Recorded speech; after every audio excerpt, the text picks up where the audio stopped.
Abi hoş geldin. Hocam hoş bulduk. Nasılsın? İyiyim, sen nasılsın? İyiyim ben de. Yine bir Yalı Çapkını bölümüyle karşınızdayız. Yalı Çapkını 44. bölümü konuşuyoruz abi. Bölümü beğendin mi? Bu soruyu çok seviyorum ama uzun zaman sonra bölüm fena değildi diyebileceğim. Bu güzel bir emareydi. Bunun sebeplerini de zaten bölüm ilerledikçe konuşuruz ama genel hatlarıyla şunu söylemek lazım. Geçen sezon Günger Bey'in de girmediği ve bizim ısrarla girmesini söylediğimiz konulara bir anda girildi, eski konular açıldı. Bu birkaç bölümdür de sürüyor. Bu bölümde de güzel yüzleşmeler gördük ve hikaye bölündü. 4-5 parçaya bölündü. Yine de tabii ki de çok uzattılar bazı şeyleri ama farklı eksenlere kaydığı için hikaye saçma olan kısımlarda bile çok sıkmadan akmaya başladı. Bu da tempolu bir bölüm olduğunu göstergesiydi. Ama onun harici yine bir kalite eksikliği vardı. Sezonun genelinde olduğu gibi. Şimdi bölümü nerede bırakmıştık? Oradan başlayalım. Seyran Sultan'ın olaylarını öğrendi. Ferit'le orada ufak bir yüzleşme gerçekleşti. Ama asıl bölümün bütün hikayesini belirleyen konu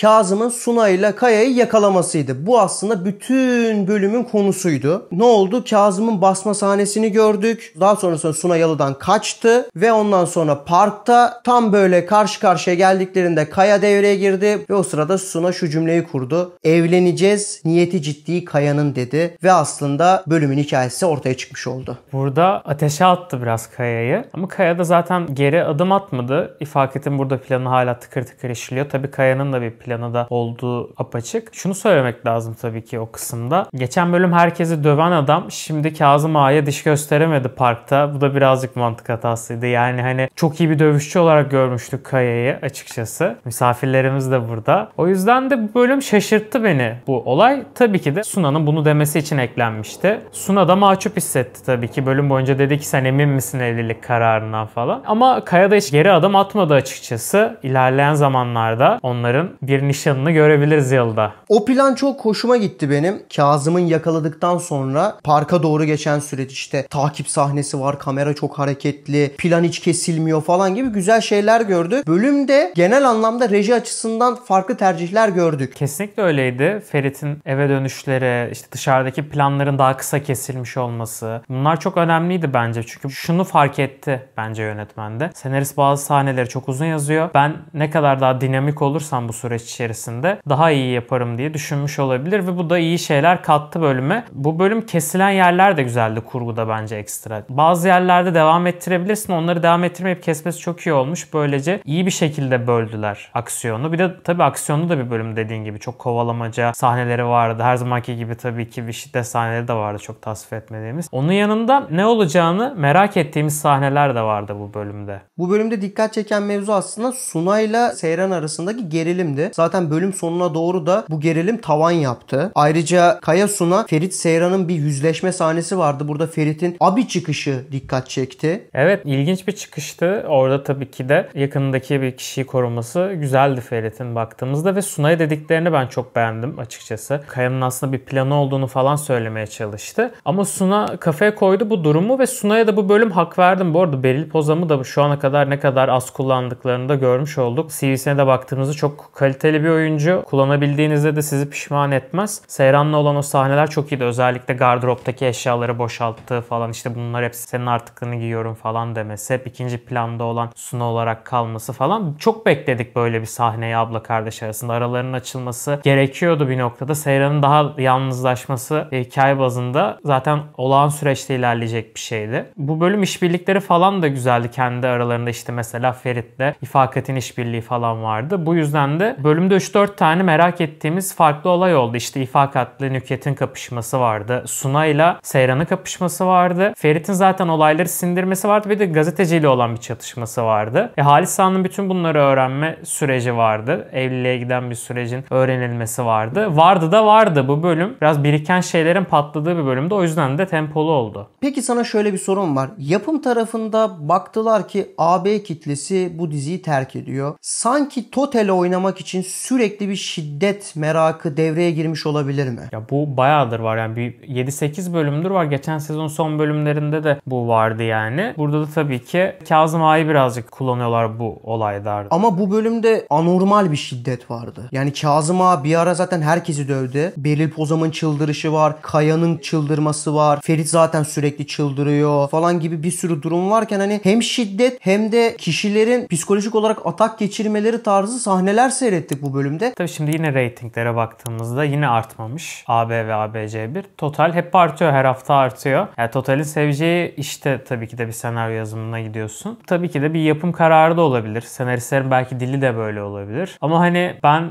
geçerek izliyorum. Zaten çok önemli şeyler de olmuyor. Klasik Kazım Han sahnelerinde saçma sapan öğüt vererek, döverek de aynı zamanda geçtiği için. Çok da tasvip etmediğim bir tercih. Başka türlü çatışmalarda olabilir. İşte iyi diyalog yazabilseniz onlarla da verirsiniz. Tokat gibi sözler söyleyebilirsiniz tokat atmak yerine. Ama sanki TV işlerinde de çok az dizide var bu kalite. Yani kadına şiddet de zaten ayyuka çıkmış durumda. Mesela Kazım'ın kemerle vurduğunu biz görmedik. Sanki kesildi orada. Tabii tam orada kadrajı hemen Seyran tarafına çevirdi o kemer kısmında mesela. Eskiden olsa onlara göz yumup o sahneleri gösterirlerdi sanki. Ses falan duyuluyordu yani acayip. Şey de çok acayip değil mi hocam? Bunlar bu kadar şiddet görüyor. Özellikle Seyran her bölüm baya kemerle falan dövülüyor kız. Ferit hiç mi görmüyor kızım senin ne oldu burana falan yani her zaman da çarpmış olamazsın demiyor mu yani? Bir kere bile konuşmadılar bunun hakkında. Çok enteresan. Sen geçen bölüm şey demiştin. Yalı'da bir olay oluyor ve bütün bölüm onu seyrediyoruz diye. Bu bölümde de bölüm hikayesinin ana aksı şu şekilde ilerledi. Kaya ile Suna meselesini herkesin öğrenmesi üstüne ve bu tam olarak hesapladığım kadarıyla 1 saat 45 dakikaya yakın sürdü. Ayrıca şunu da eklemek lazım. Bu sezon sürekli söylediğimiz durum yine karşımıza çıktı. Bölüm neredeyse tek günde değil bir gecede geçti. Ya bu da galiba irite eden durumlardan biri. Bir de gece çekimleri oyuncular için de çok zor. Herkes bir de toplu bir şekilde farklı yerlerinde Yalı'nın çok enteresandı. Onun harici 2-3 şekilde bölündü tabii ki de hikayenin diğer kısımları ilgi çekiciydi baktığımızda ama şunu da söylemek lazım. Dediğim gibi 1 saat 45 dakikada sürmez bir ana olay. Yan olaylar o zaman çok gereksiz kalmış oluyor. Yani hani mesela Pelin'in de aslında dayısının evine gittiği kısımlar falan bayağı önemli de onun karakteri açısından. Tabii ki de izleyici açısından çok bir şey ifade etmiyor ama senaryonun gidişatı açısından dayısını tanımamız ve yeni bir ailenin açılması falan bunları birazcık daha fazla belki girip oradan bir şey yapabilirlerdi. Beğendin mi dayı karakterini? Dayı karakterini beğendim ya. Bence buradan şunu yapmayı hedefleyecekler. Pelin'i daha masumlaştırmaya çalışacaklar. Onca yapacağı şeye rağmen ki bugüne kadar yaptıkları şeye rağmen dayısına karşı da işte Ferit dayısıyla onun çatışacak büyük ihtimal ilerleyen bölümlerde yani. Dayısı da anormal bir adam. Evet zaten normal bir karakter girmiyor Yalı Çapkın'la işte gördük. Dayısının kızı da zaten fotoğrafları falan çekmişti. Pelin buna hiçbir şey falan bile demedi. Teşekkür falan etti neredeyse yani. Bölüm sonunda da gördük fotoğrafları verdiğini. Seyran'a peçete uzatması falan Pırıl'ın. Yani bunlar nasıl bir ittifak bilmiyorum. Psikopat bir dayıyı soktular ve ailesiyle soktular. Peki neden İhsanlılar ailesini çıkardılar? Aynısı girdi zaten. Ben de sana şunu sorayım. Neden Talih'i çıkartıp Pelin'i getirdiler? Evet Talih de diziden çıkmış bu arada. Bir açıklama yapmıştı. Çok da sert ve güzel bir açıklama yapmış. Hepimizin başına gelebiliyor sektörde falan demiş yani. Ya şöyle tabii şimdi paranı alıyorsun ama oynayamadıktan sonra oyuncular için çok bir şey ifade etmiyor. Çünkü oyuncular zaten para kazanabilen insanlar. Kamera ön oyuncularından bahsettiğimizde. Üzücü oldu. Belki Pelin'i daha da sonra getirebilirdin ya da büyük ihtimal hiç getirmesen daha iyiydi. Şimdi tabii artık getirdikleri için herkesi getirmeleri de gerekiyor bu olayın uzaması için. O da ilginç bir tercih. Sezon hikayesinin ana aksı galiba Pelin'in hamileliği süreci üstünden gidecek ama gördüğümüz kadarıyla bazı bölümlerde çok az yer verilen bir hikaye Pelin hikayesi. Tamam izleyici sevmiyor diye az gösteriyorsunuz ama sen ana aksını ona göre kurmuşsun. Hani sezon çatışması bu olacak diyorsun. Bir karar vermen lazım yani. Böyle kararsız kalırsan herkes seni eleştirir yani. Kaçışın yok ki herkes eleştiriyor. Diziyi beğenen de eleştiriyor, beğenmeyen de eleştiriyor. Onun dışında gazeteci karakteri geri döndü. Taylan dizide kendine yer buldu. Sultan haberi bu bölümde yan hikayelerden biriydi. Bu haberin arkasında da aslında Nüket'in olduğunu gördük. Bu arada Nüket'le İfakat Savaşı da arkadan arkaya devam etmeye çalışıyor diyelim. Ve daha sonrasında da aslında bölüm sonuna tekabül eden olayı gördük. Ferit ve İfakat bir oyun oynamış. Taylan'ı Halis'in huzuruna çıkartıyor ve Nüket'i görüyoruz arkada. Evet, bölümün bence en güzel hikaye aksı buydu. İfakat 1, Nüket 0. Ferit'le işbirlikleri güzel bir twist'te sonunda yedirmeye çalışmışlar. Benim anlamadığım şey şu. Nüket ne ara bu eskiden bilinen gazeteciyi tanıdı da onunla hemen işbirliği yaparak böyle bir çekime gittiler. O enteresandı. İfakat'in Nüket'i falan uyandırıp böyle konuşması ama çok iyiydi yani. Her şeyi yapıyor kadın. Gerçekten diziyi bana izletiyor Yalı'dan. Böyle biraz ilgim koptuğunda onun sahneleri girdiğinde tekrar toparlıyor. Herkese kendi parmağında oynatıyor yani İfakat. Bunu şöyle entegre de ettiler. İfakat'la Ferit'in işbirliğine de entegre ettiler. Ayrıca ana hikayeye de bir noktada şey yaptılar çünkü. Evliliği engelleme mevzusu falan çıkacaktı. Ama oradan bir şey çıkmaz, o evliliği artık engelleyemezler bence. Şöyle olması gerekir ya bir dizide. Yan hikayeler ana hikayeye hizmet etmeli diye. Şimdi bu bölümde ana hikaye Suna ile Kaya'nın hikayesiydi ve gazeteci hikayesi aslında bu hikayeye hizmet etti bir bakımdan. Onun harici Suna ile Seyran'ın da bu durumu değerlendirmesi, Suna'nın artık patlaması buna hizmet eden kısımlardan biriydi. Dilersen o sahneye geçelim. Galiba sezonun en şatafatlı sahnelerinden biriydi. Suna'nın Seyran'a çıkışı diyelim. En iyi sahnesiydi bence. Uzun zaman sonra bir duygu hissettim bir sahnede, böyle farklı bir karakterden. Artık her bölüm Seyran'la Ferit'in çok zorlanarak duygusal bir patlama yaşadıklarını görüyorduk ama abi her bölüm yaşayınca bağ kuramıyordun. Şimdi Suna tarafından görünce çok iyi geldi. Bir de geçen sezon da çok ağır şeyler yaşamıştı. Onun da patlamasını görmemiz çok iyi oldu. Bir de ne hikmetse o diyaloglar da sanki başka senarist tarafından yazılmış gibiydi. Gayet içten, gayet böyle bam teline basacak şekilde konuştu Seyran'ı. Seyran da şey dedi ya, Korhanların gelini olmayı sen kolay mı zannediyorsun? Ya böyle konuşturmak lazım aslında birazcık. O yüzden güzeldi. Ben çok beğendim o sahneyi. O sahneyle alakalı Seyran'ın düşüncesi hakkında ne düşünüyorsun? Şunu söylemek lazım. Seyran ifakat konusunda haklı. Fakat Seyran da kendisini kaptırmıştı. Yani bazen duygular işin içerisine girince göremiyorsunuz yani. Bir de Suna görmek de istemiyor şu an yani. Sevmese de olur falan dedi hatta aslında Kaya'nın yani. Hani anladın mı? Burada biraz ben özel hissetmek istiyorum. Bir hayatımda ilk kez olsun değerli hissetmek istiyorum falan tarzında konuştu. Ya döndürülemez bir yol yani. Seyran her şeyin farkında. Tabii ki de ablasına yardım etmeye falan da çalıştı bir noktada ama tabii ki de ablası bunu biraz kıskançlık olarak algıladı. O bakış açısı çok da bir şey anlam ifade etmez. Yanlış ya da doğru bakması o noktadan sonra bir şey değiştiremezdi. İfakat'in de çok bu bölüm şey vardı ya, Suna yerde yatıyor. Kaya da onu teselli ediyor, kaldırmaya çalışıyor. İfakat da suyla geliyor falan. Çok yakıştınız siz ya falan diyor. İnanılmazdı. Onun dışında tabii bölümün son sahnelerine doğru Pırıl'ın oyununu gördük. Ferit'in o çıkan fotoğraflarını Seyran'a gösterdiler. Orada şöyle bir detay var. Senle hani diyorduk ya, Seyran'a bir arkadaş lazım, bir arkadaş lazım. Evet. Okuldan çıktığında ya da okulda beraber vakit geçirebileceği. O kişi Pırıl olabilir mi? Tabii ki oyun düzeninde Pırıl olabilir mi diyorum. Ya şöyle, eğer gerçekten Pelin orada kendisini göstermeyecekse ağına çok iyi düşürmüş olabilirler bence Seyran'ı. Umarım onu düşünmüşlerdir ama herhalde Şefika'nın kızıyla biraz bunu yapmak isteyecekler gibime geldi. Bilmiyorum ama bana sanki mendil uzatmasından sonra bu ikilinin birkaç bölüm beraber vakit geçireceği, burada da Pelin'e bütün detaylar gidecek gibi bir izlenim geldi. Sanki Pırıl orada Seyran'la yakınlaşacak. Yalandan olsa da Seyran da bunu sanki samimi algılayacak gibi geldi biraz. Orada ufak bir oyun görebiliriz Pırıl ve Pelin tarafında. Bu da tabii Seyran'ı artık dibin dibine sürükleyecek. Önce Sultan olayı, sonrasında bu olay, bir de kardeşini de kaybetti şu anda. İlk sezonunda Ferit sürekli dibi görüyordu. Şu anda galiba Seyran dibin dibini görmek üzere. Ya Seyran daha ne kadar dibe düşecek en derinde şu an. Bir de şunu söylemek lazım. Arkadaşlıkları aslında çok iyi olabilir 2 bölüm boyunca sahte bir şekilde. Çünkü Pelin'e buradan dediğin gibi haber sızar ve hiç olmadık yerde de Seyran'a karşı kozlarını açarlar. Yani tabii şu an Seyran'ın işi başından aşkın. 1-2 bölüm bu haberlerle uğraşacak da sonra Pelin mevzusu bence ortaya çıkar. Bir de Seyran'ın şu anda dertleşmesi gereken biri lazım. Evet ya, kimle konuşacak? Ferit'e konuşamıyorsun. Çocuk zaten asla şu an mental olarak hiçbir şey hazır değil. Çok kötü şeyler yaşıyor. Kimle konuşacaksın? Ablanla aran açıldı. Kimse yok ki. Gülgün var bir tek. O da zaten pek sahici bir gelin ilişkisi yok gibi zaten. Asuman tarafında da sadece reklam şeylerinde oynuyor kız. Hani Gülgün'le birlikte her bölüm bir reklam kısmı var. Ürün yerleştirme kısımlarında oynayıp gidiyor. Bir o var aslında. Onu da kullanmıyorlar büyük ihtimal. Çok zor ya. Anlatamamak çok kötü bir şey. İşte o yüzden Pırıl devreye girebilir diyorum. Çünkü şeyi de anlamadım. Direkt bir anda oyun kurma isteği kızın. Evet, neden bu kadar Seyran'a karşı bir antiliği var ya? Pelin'de bile o kadar yok. O kızdaki bu iş çevirme mevzusunu çok anlayamadım. Acaba Ferit'ten mi hoşlanıyor diye düşünmedim değil. Yani Ferit'ten de hoşlanmayan kalmadı arkadaş. Çocuk ne yapsın anlamadım ki. Hocam şey mevzusuna geçelim. Ferit bu bölüm konuştu ya abiyle. Çocuğum olacağı mevzusunu anlatacağım falan diye düşündü. Ama sanki Ferit bunları daha anlatmadan bu mevzular ayyuka çıkabilir birkaç bölüme. Öyle gözüküyor. Bu hamilelik mevzunu çünkü artık çıkarmanız lazım birkaç bölüm içerisinde. Bu uzadıkça gitmez. Öyle bir hikaye bu. Peki abi konusunda ne düşünüyorsun? Abi de sırtından bıçaklanmış bir şekilde kendini meyhanelere vurdu. Meyhanede yani içti.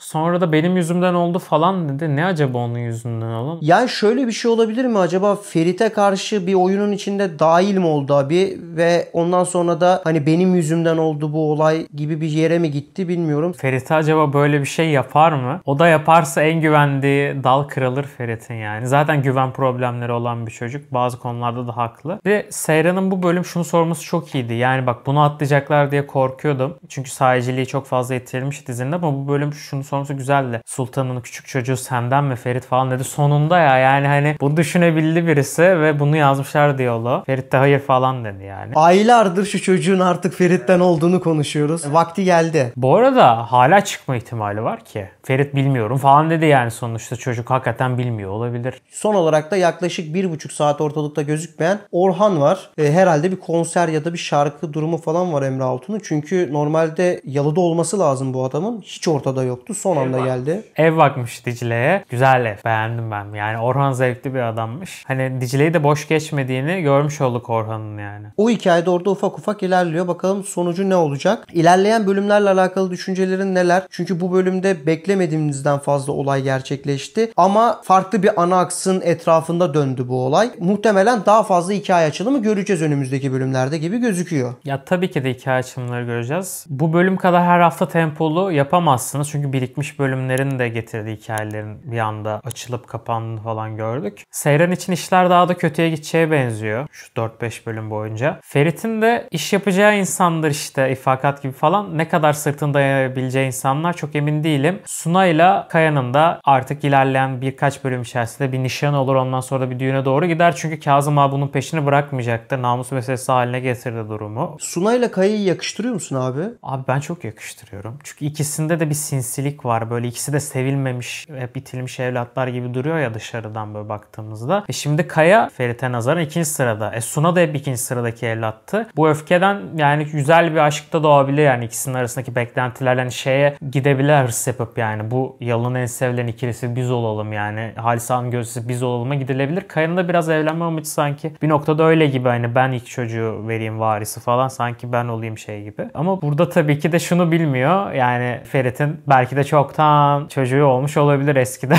yani bilemeyiz. Bir de Seyran'ın da bilmiyoruz durumunu. Belki hani bu ilaçlar verilmeden önce de hamile kalmış olabilir. Onu da hiç açmadılar bu hikaye şeyini. Bilmiyoruz artık Ferit ve çocuklarına doğru gidiyor dizi dediğin gibi. Teşekkürler abi. Ben teşekkür ederim. Videolarımızı büyük bir beğeniyle izliyorsunuz. Tabii ki de like atmayı unutmayalım. Yorumlarınızı da okuyoruz yani hani okumuyoruz zannetmeyin. Bir de tabii ki de kanalımıza abone olmayı unutmayalım. Çünkü abonemiz gerçekten az. Videoların izlenmesine göre 4 kat daha az abonemiz var ve bu hiçbir zaman artmıyor. Her hafta 3-4 tane video yüklememize rağmen. O yüzden de desteklerinizi bekliyoruz. Görüşmek üzere. Kendinize çok iyi bakın.